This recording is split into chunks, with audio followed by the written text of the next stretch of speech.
की growth rate बढ़ेगी, per capita income बढ़ेगा और इसके कारण एम्प्लॉयमेंट पोटेंशियल बढ़ेगा और प्रदूषण कम होगा। और ये बहुत अच्छा है कि नई टेक्नोलॉजी की चीज़ें लोगों तक जाने से उनका भी फ़ायदा होगा। ये स्क्रैपिंग पॉलिसी लागू होने पर करीब सेंटर्स, ऑटोमेटिक फिटनेस सेंटर्स, ये पीपीपी मोड में हम कर रहे हैं, इसमें 10,000 करोड़ का होगा और 35,000 लोगों को इसमें डायरेक्ट एम्प्लॉयमेंट मिलेगा। ये फिटनेस सेंटर अब देश में हमको खोलने हैं और इसके लिए ड्राइविंग ट्रेनिंग सेंटर भी बहुत कमी है। हमारे यहाँ 22 लाख ड्राइवरों की कमी है और अभी हम बड़े प्रमाण पर ड्राइविंग ट्रेनिंग सेंटर, फिटनेस और पोल्यूशन सर्टिफिकेट देने वाले ये जो सेंटर्स हैं, ये पीपीपी मोड में कर रहे हैं और इसकी डिटेल पॉलिसी हम जल्दी जाहिर करेंगे।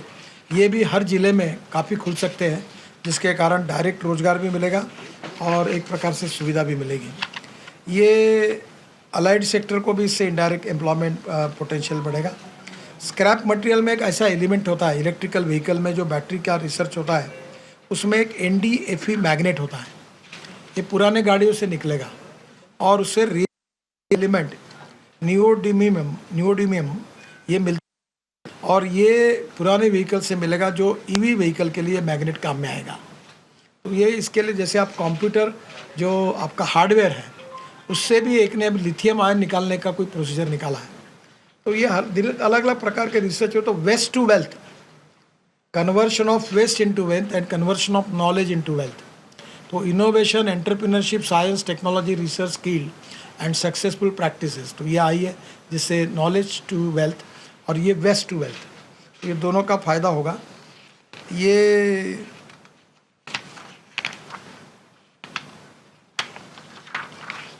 मेंटेनेंस कॉस्ट में काफ़ी कम आएगी। अभी तो मैंने विदेशी कंपनी है, उनका ट्रक बना हुआ है, एक ने मुझे कहा कि 7 साल मुझे उसमें मेंटेनेंस ही नहीं लगा। तो नए व्हीकल जो आते हैं उसमें मेंटेनेंस कॉस्ट बहुत ही निग्लिजिबल है। पुराने व्हीकल को तो रोज़ आपको 8 दिन में मैकेनिक के पास जाना पड़ता है। तो ये जो नई टेक्नोलॉजी है उसमें मेंटेनेंस कॉस्ट काफ़ी कम होगी, लाइट वेट होगा और फ्यूल इफिशिएंसी बढ़ेगी। इसमें हमने इकोनॉमिक व्हीकल को भी एयरबैग्स मैंडेटरी की है। जो सुरक्षा के जो नियम थे, जो अभी हमने इतने 1-1.5 साल में काफ़ी स्ट्रिक्ट किए हैं कि कहीं एक्सीडेंट होता है तो गरीब आदमी भी जान बचनी चाहिए, तो इकोनॉमिक मॉडल को भी हमने एयरबैग्स मैंडेटरी की है। तो मुझे लगता है कि इसमें सिक्योरिटी और ये दोनों बातों में सामान्य जनता के हितों की रक्षा होगी। ये ड्राफ्ट नोटिफिकेशन जो प्रकाशित करना है उसमें हमने सभी स्टेक होल्डर्स की टिप्पणियाँ, विचार प्राप्त किए। 30 दिन का अवधि तक पब्लिक डोमेन में ये रहेगी। स्क्रैप किए जाने वाले वाहन के क्राइटेरिया मुख्यतः व्हीकल फिटनेस पर, कमर्शियल वाहनों के मामले में ऑटोमेटेड फिटनेस केंद्रों के माध्यम से, प्राइवेट वाहनों के मामले में नॉन रजिस्ट्रेशन के आधार पर होगा। यह मापदंड जर्मनी, UK और जापान इंटरनेशनल स्टैंडर्ड्स के आधार पर, जैसे विभिन्न देशों के श्रेष्ठ पद्धतियों को वैश्विक मानकों के बेस्ट प्रैक्टिसेस के साथ जोड़ा गया है। हमने इसके साथ कॉम्प्रोमाइज़ नहीं किया है यूरोपियन स्टैंडर्ड और बाकी देशों के स्टैंडर्ड में।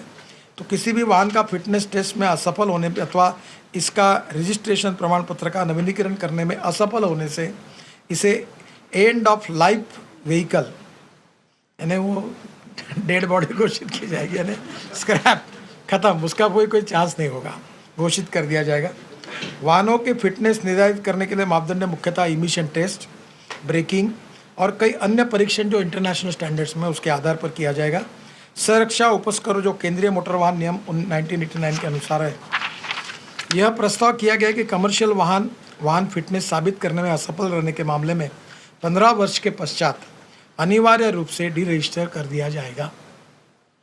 इसमें डिसइंसेंटिव के रूप में फिटनेस प्रमाण पत्र के लिए बढ़ा हुआ शुल्क कमर्शियल वाहनों के लिए इनिशियल रजिस्ट्रेशन की तिथि से 15 वर्ष से वाहन होगा। यह प्रस्ताव है कि वाहन 20 वर्ष के पश्चात अनफिट पाया जाता है अथवा रजिस्ट्रेशन प्रमाण पत्र का नवीनीकरण कराने में विफल रहता है तो अनिवार्य रूप से डीरजिस्टर कर दिया जाएगा। इस डिसइंसेंटिव के उपाय के रूप में रजिस्ट्रेशन शुल्क इनिशियल से 15 वर्ष से वाहन के लिए लागू होगा। यह भी प्रस्ताव है कि केंद्र सरकार, राज्य सरकार, नगर निगम, पंचायत उपक्रमों और केंद्र तथा राज्य सरकार के स्वायत्त निकायों के वाहनों को रजिस्ट्रेशन की तारीख से 15 वर्ष के बाद अनिवार्य रूप से डीरजिस्टर और स्क्रैप किया जाएगा। इसमें आपको कभी स्टेट ट्रांसपोर्ट की बसेस देखने को मिलती होगी, तो एक बस ऐसी थी कि हॉर्न छोड़कर सब बचता था। तो ये अब 15 साल के बाद ये नहीं चल पाएगा। यह योजना पुराने इस सरकारी मालिकी की जितनी कारपोरेशन है इनको 15 साल में मैंडेटरी है स्क्रैपिंग करना पड़ेगा। यह योजना पुराने वाहनों के मालिकों को पंजीकृत स्क्रैपिंग केंद्र जो मालिक और स्क्रैपिंग प्रमाण पत्र प्रदान करेंगे के जरिए पुराने और अनफिट वाहनों को स्क्रैप करने के लिए वित्तीय प्रोत्साहन प्रदान करेगी। इन वित्तीय प्रोत्साहन में शामिल है स्क्रैपिंग सेंटर द्वारा पुराने वाहन के लिए दिया गया स्क्रैप मूल्य जो एक नए वाहन के एक शोरूम के मूल्य से लगभग 4 से 6% होगा। सड़क All right, that was Nitin Gadkari there talking about the new scrappage policy that is going to come into effect from the 1st of October 2021. Essentially, this is to encourage newer vehicles on the roads and to discourage people from re-registering their old vehicles and increasing, the fees for re-registration of old vehicles.